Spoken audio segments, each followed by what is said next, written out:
പാലക്കാട് പുതുനഗരത്ത് വീടിനകത്ത് പൊട്ടിത്തെറി. പുതുനഗരം മാങ്ങോട് വീട്ടിലാണ് പൊട്ടിത്തെറി ഉണ്ടായത്. സഹോദരങ്ങളായ ഷെരീഫ്, ഷഹാന എന്നിവർക്ക് പരിക്കേറ്റു. പന്നിപ്പടക്കമാണ് പൊട്ടിത്തെറിച്ചതെന്ന് പോലീസ് അറിയിച്ചു. ഇന്ന് ഉച്ചയ്ക്കാണ് പുതുനഗരം മാങ്ങോട് ലക്ഷം വീട് നഗറിലെ വീട്ടിൽ പൊട്ടിത്തെറി ഉണ്ടായത്. വീടിനകത്ത് സൂക്ഷിച്ചിരുന്ന പന്നിപ്പടക്കം പൊട്ടിത്തെറിക്കുകയായിരുന്നു. ഷഹാനയുടെ ഭർത്താവിന്റെ ബന്ധു മരിച്ച ചടങ്ങിനായാണ് സഹോദരൻ ഷെരീഫ് ഈ വീട്ടിൽ എത്തിയത്. ആ സമയത്ത് വീട്ടിലുണ്ടായിരുന്ന ഷെരീഫ്, ഷഹാന എന്നിവർക്ക് പരിക്കേറ്റു.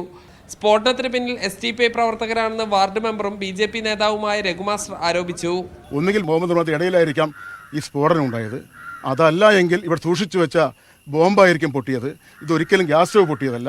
സ്ഫോടനം നടന്ന വീട്ടിൽ താമസിക്കുന്ന എല്ലാവരെയും SDPIയിൽ നിന്ന് പുറത്താക്കിയതാണെന്നും പാലക്കാട്ടെ സ്ഫോടനത്തിൽ നിന്നും തലയൂരാനാണ് BJP ആരോപണം ഉന്നയിക്കുന്നതെന്നും SDPI പ്രാദേശിക നേതാക്കൾ പറഞ്ഞു.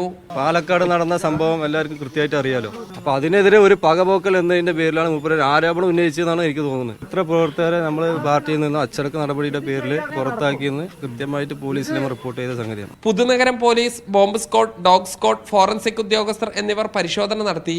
മീഡിയ 1 പാലക്കാട്.